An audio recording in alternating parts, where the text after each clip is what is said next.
ነገር ከማድረግ አያግደኝም። እሺ አዴ፣ በእናንተ ምክንያት አንድ ነገር ትሁንና አንላቀቅም። እሺ ባርኮት ሲመጣ እንነጋገራለን። እሺ ሊዲያ፣ በቃሽ። ከዚህ በላይ እንድትናገረኝ አልፈልግም። ስርዓት ይኖርሽ። አንድ ነገር ልንገርሽ፣ አንቺ እንኳን የወንድሜ ፍቅረኛ አልቶኝ ጓደኛው እንኳን ለመሆን የምትበቂ ሴት አይደለሽ። እኔ በአዴ ተረትቻለሁ። ማንንም አልሰማም። ቆይ አንቺ ሴጣን ምን አድርጌሽ ነው ይሄን ያክል? ከዚህ በላይ እንዴት ትርፍ ነው ልልሽ? በቃ የኔ ውሳኔ አባቴ ውሳኔ ያልክ እኔን አታታለኝ። አንተ እኮ በጣም ትልቅ ልጅ ነህ። አዴ፣ በጣም ይቅርታ። ከዚህ በኋላ እንደዚህ ነገር አላደርግብሽም። ይሄ የማንም ድሃ መሰብሰቢያ የእርዳታ ድርጅት አይደለም፣ የኔ ቤት ነው። በቃ ከስንት ጊዜ በኋላ የተገናኙት ሁለቱ ፍቅረኛሞች አሁን ላይ ፍቅራቸውን ማስቀጠል እንዳይችሉ የሆነ እክል ገጥሟቸዋል። ለምለምም ፍቅረኛዋን ልታጣው እንደሆነች እያሰበች በእንባ እየታጠበች ነው። ቤቱንም ለቃ ወጥታ ጎዳና ለጎዳና እየተንከራተተች በእንባ እየታጠበች ትገኛለች። ኤላ የአባቱን ውሳኔ ማክበር እንዳለበትና የሱንም ትዕዛዝ መፈጸም እንዳለበት ራሱን አሳምኗል። ታዲያ የጉዞ ሰነዱንም በማስተካከል ወደ ውጭ ሀገር ሊሄድ እንደሆነ ቆርጦ ተነስቷል። ታዲያ ባደራ መልኩም ለዴብ ቢናገርም ነገር ግን የነባርኮትን ቤት ለቃ እሷ ያለችው ጎዳና ላይ ነች። ሰላም ጤና ይስጥልን ውድ የቻናሌ ቤተሰቦች እንደምናላችሁ በያላችሁበት በዓለም ዳርቻ ሰላማችሁ ይብዛ እያልኩኝ ሰራተኛዋ አደይ ቀጣዩን ክፍል ይዤላችሁ መጥቻለሁ። በአደይና በዴብ መካከል ያለው መቀራረብ ፍቅርን የምትጨብጠው የምታደርገው ግራ ገብቷታል። አንዳንዴ ከመኝታ ክፍል በመግባት በእንባ እየታጠበች ትገኛለች። አንዳንድ ጊዜ ደግሞ አደይን የተለመደ ማሰቃየቷን ቀጥላበታለች። ዛሬ ደግሞ እጅግ በሚያሳዝን ሁኔታ ከዚህ በፊትም እንዳደረገችው ሙቅ ውሃ ሙቂ በማለት እላዋ ላይ በመድፋት ጉዳት አድርሳባታለች። ታዲያ ከእስካሁኑ ለየት የሚያደርገው ነገር ቢኖር አደይ አሁን ላይ ለተደረገባት ነገር ሁሉ እስካሁን በዝምታ አለማለፏና እሷን ለማስከበር የምትሄድበት ርቀት ነው። እንግዲህ ሙቅ ውሃ ስትደፋባት አደይ ፈርጣማ ክንዷን አንስታ በጥፊያ ጮለቻትና አንገቷንም አንቃ እያስለፈለፈቻት ነበረ። በዚህ ግርግር መካከል የተከሰቱት ሊዲያና ዴብም ምንድነው የተፈጠረው ነገር በማለት ግራ ቀኙን ካየ በኋላ እና ከአደይ ላይ የደረሰውን ጉዳት ከተመለከተ በኋላ እሱም ስሜቱን መቆጣጠር አልቻለም። ከአደይ ጥፊ የተረፈውን ፊቷን ጠራርጋ ሳትጨርስ ወዲያውኑ ዴብ ይተካላታል። ጉሮሯንም አንቆ ያስለፈልፋታል፣ በጥፊም ያጮላታል። ሁለተኛ ከአደይ ፊት ብትደርሽ በማለትም ያስጠነቅቃታል። ሊዲያም ከወንድሟ ጋር የፍቅር ግንኙነት እንዳይኖራት ስለምትፈልግ እባክህን ፍቅር ምን አደረገች አትግደላት እያለች ለመገልገል ብትሞክርም የዴብ ፈርጣማ ክንዶች ለሷም ነበር የተረፋት። እንደውም አንቺም ቢሆን ያውነሽ ከዚህ በኋላ ካደይ ድረስ ስትይና በማለትም አንገታቸውን አንቆ ሁለታቸውንም ያስለፈልፋቸዋል። እንደውም እስር ቤት ትይዛለች ሲላት መንቀጥቀጥ ጀመረች። እስር ቤት ከሚሄድማ አደይን ተንበርክኬ ይቅርታ ጠይቃለሁ በማለትም ሁለታቸውንም ቃል ያስገባቸዋል። እንደውም ከዚህ በኋላ ካደይ ድረስ ስትሉና በማለት ያስጠነቅቃቸዋል። የክፋት እቅዷና ጥረቷ ያልተሳካላት ፍቅርን መኝታ ክፍል ገብታ መንሰቅሰቁን ተያይዘዋለች። በዚህ ሁኔታ ያለች ሊዲያ ትመጣና ምን ሆነች ነው የምታለቅሽው አለቻት። አጅሬት ፍቅር ግን ራሷን እየቆለለች ለዛቻ መዳን ብዬ እንባዬን አላፈስም።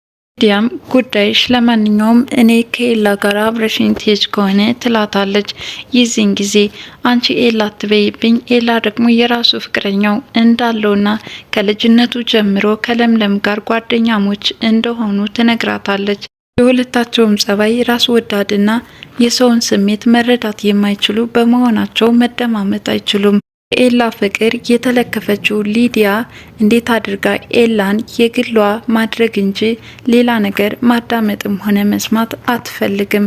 ፍቅርም እንደዚሁ አደይና ዴብን ለያይታ ዴብን እንዴት አድርጋ የግሏ ማድረግ እንዳለባት ብቻ ነው የምታስበው። ለዚህም ብላ ብዙ ጊዜ በክፋት ተራምዳ ሳይሳካላት ቀርቷል። አፍ አውጥታ እንደምትወደው አልቅሳ ነግረዋለች። ፍቅሯን የምትገልጽበት አበባዎችና ወይኒ በማዘጋጀትም ከዚህ በፊት ሰርፕራይዝ ለማድረግ ጥረቷ ሳይሳካላት ቀርቷል። ታዲያ በብዙ መንገድ ሄዳ ፍቅሯን ያልተቀበላት ዴብ አሁንም እንዴት አድርጋ የግሏ ማድረግ እንዳለባት ግራ ተጋብታለች። ብቻ የምታደርገው ስታጣ አንዳንዴም ከመኝታ ክፍል እየገባች መቆዘምና ማልቀሱን ተያይዘዋለች። ኤላ ወደ አባቱ ለመሄድ የጉዞ ሰነድ እያዘጋጀ ሳለ ነገር ግን ይህንን አልነገራትም። ምክንያቱም የሚጓደዱ ፍቅረኛሞች ናቸው፣ ስሜቷም ይጎዳል ብሎ አስቧል። በእርግጥ ደብቆት አልቀረም። በመጨረሻም አግኝታበታለች። ለምለም ከዚህ በፊት በስጋት የቆየችባቸው ቀናቶች ጥሎኝ ይሄዳል፣ ከስንት ጊዜ በኋላ ያገኘሁትን ፍቅሬን አሁን በጥሩ ሁኔታ እየኖርን ቢሆንም የአባቱ ጥያቄ ግን እያስጨነቃት እንደሆነም ለአደይ ብዙ ጊዜ ነግራት ታውቃለች። ለራሱ ለኤላ ቢሆንም እንደዚህ ያየው እንኳን የምትሄድብኝ እየመሰለኝ ፍርሃት እያለኝ ነው። ብቻ ምን እንደምሆን አላውቅም። ከዚህ በኋላ ትተኝ የምትሄድ ከሆነ እጎዳለሁ ብላ ብዙ ጊዜ ፍቅሩን ገልጻለታለች። ኤላም ቢሆን ያለ ምክንያት እኔና አንቺ አልተገናኘንም። አሁንም ቢሆን አትጨነቂ፣ በዚህ መጓደዳችን እኔና አንቺ እንለያያለን ብለሽ አታስቢ በማለት ከዚህ በፊት ነግሯት ነበረ። ዛሬ ግን ለመጓዝ ቁርጥ ውሳኔ ላይ ደርሷል። ታዲያ ባየችው ነገር እጅግ በጣም ተደናግጣ አንተ እኮ በዚህ ሰዓት ራስህን መወሰንና ማስተዳደር የምትችልበት ደረጃ ላይ ነህ። ለምንድነው አባትህ በአንተ ህይወት እንዲወስኑ የምትፈቅድላቸው? እያለች ሀሳቡን እንዲቀይር ሙከራ ብታደርግም ሳይሳካላት ቀርቷል። በአባቴማ አትምጪ በማለት አስቀይሟታል። ለምለምም በእጇ የያዘችውን ፓስፖርት ራሱ ላይ ወርውራለት እጅግ በጣም ተበሳጭታና ተናዳ እያለቀሰች መኝታ ክፍሉን ለቃ ወደ ውጭ ለመውጣት ተገዳለች። ኤላም ተከትሏት ለማባበል ቢሞክርም ከዚህ በኋላ የራሴን ህይወት ማስተካከል አለብኝ፣ ምንም ቢሆን ሰው ቤት ገብቼ ራሴን ማኖር አያቅተኝ እያለች ልብሶቿን በሻንጣዋ ጠቅላ ከቤት ወጥታ ወደና አደይ ቤት ሄዳለች። ነገር ግን እዛም ስትሄድ የገጠማት ጥሩ ነገር አልነበረም። ፍቅርና ሊዲያ በነገር ነበር የተቀበሏት። ሊዲያ ምን ልታደርጊ መጣሽ? አንቺ ደግሞ እዚህ ምን ትሰሪያለሽ? የሚሉ ጥያቄዎቿ ፍቅርን በበኩሏ የኔ ቤት እኮ የማንም ኮተታም ድሃ መሰብሰቢያ አይደለም፣ እዚህ ምን ትሰሪያለሽ? ውጪ በማለት ወዲያውኑ ልታባረራት ችላለች። ታዲያ ለምለም መሄጃ አጣ ግራ ተጋብታለች። ጎዳና ለጎዳና እየተከራተተች እጅግ በሚያሳዝን ሁኔታ እያለቀሰችና በእንባ እየታጠበች ነበረ እየተመለከትናት። በሌላ በኩል ኤላ አባቱ በኩል ጥሪ የተደረገለትና ከስንት ጊዜ በኋላ ጥሩ የፍቅር ጊዜ እያሳለፉ ያሉ አሁን የሚወዳት ፍቅረኛውን ትቷት እንደሚሄድ እያሰበ እጅግ በጣም ተጨናንቋል። ሌላ በኩል ጉዳት የደረሰባት አደይ በዴቭ አማካኝነት ወደ ሆስፒታል ሄዳለች። ታዲያ ከሆስፒታል ሲመለሱም ለምለምን ማግኘት እንደምትፈልግ ስትነግረው ዴቭ ከአደይ መለየት ስላልፈለገ አብሬሽ ሄዳለሁ በማለትም አብሯት ወደ ኤላ ቤት ይሄዳል። ኤላ ጥሩ ሁኔታ ላይ አልነበረም ያገኙት። በኤላና በለምለም መካከል የተፈጠረውንም አደይ ስትወጣ ለዴቭ ነግሮታል። ሀሳቡን እንዲቀይርና ከሷ ጋር በፍቅር እንዲቀጥሉ ቢያማክረውም ኤላ ግን ከአባቴ ሀሳብ ወይ ፍንክች ያለ ይመስላል። እንግዲህ አባቱ ሚስት አዘጋጅተውለታል። ወደዛም ሄዶ ሌላ ሚስት ሊያገባ ነው። የለምለም እጣ ፈንታስ ምን ሊሆን ይችላል?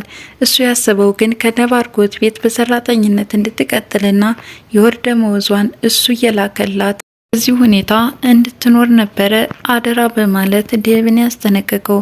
በእርግጥም ከፍቅር ጋራ እንደማይስማሙ ቢነግረውም ተጨማሪ ሰራተኛ እንዳስፈለገውና በዚህ መልኩም እንክብካቤና ፍቅር እየሰጧት ከነሱ ጋር እንድትቆይ ባደራ መልኩ የነገራቸው ቢሆንም ለምለም ግን በሊዲያና በፍቅር አማካኝነት ቤቱን ለቃ እንድትወጣ ሆኗል። ሊዲያም ይህን አጋጣሚ ለመጠቀም እየሞከረች ነበር። ወዲያውኑ እየሮጠች በመሄድ ኤላ ምን ሆነ ነው? ደብሮህ ነው ወይ? ያች ለምለም ናት ያስቀየመችህ ወይስ ምንድነው? እያለች ክፍተቱን ለመጠቀም እየሞከረች ነው። እሱ ግን ከተለመደ ጭፈራ ውጭ ሌላ ነገር እንዳታስብ እያስጠነቀቃት ቢሆንም እሷ ግን አላስቻላትም። ሄዳ ተለጠፈችበት። ይህንን በጣም ነው የጠላሁት። ለሊም ስታይሽን ነገር አትወደውም አላት። ባክን ለምለም አትበልብኝ በማለትም አኩርፋ ተቀምጣ ነበረ። ኤላ ተነስታ ወደ ቤት በምትመለስበት ሰዓት ንጉስና ዳይመንድ መንገድ ላይ ቆመው እየጠበቋት ነበረ። ታዲያ ተከታትለዋት የሆነ ነገር ሊሏት ሲሉ ነው ፕሮግራሙ እየተቋረጠው። ንጉስ እጅግ አድርጎ አደይን ቢወዳትም እሷ ግን ለንጉስ ምንም አይነት ቦታ የላትም። አደይ ከዴብ ጋር ያላት ቅርርብ ግን ወደ ፍቅር የሚያመራ ይመስላል። ንጉስ ይህንን ሲሰማ ምን ይሰማው ይሆን? አብረን የምንመለከት ይሆናል። እንግዲህ ለዛሬ ሰራተኛዋ አደይ በአጭሩ ይህን ይመስላል። በቀጣይ እስከምንገናኝ ድረስ መልካም ጊዜ ይሆንላችሁ ያልኩ ለዛሬ ተሰናበትኳችሁ። አመሰግናለሁ። ለቻናሉ አዲስ የሆናችሁ ላይክ፣ ሼር፣ ሰብስክራይብ በማድረግ ቤተሰብ ይሁኑ።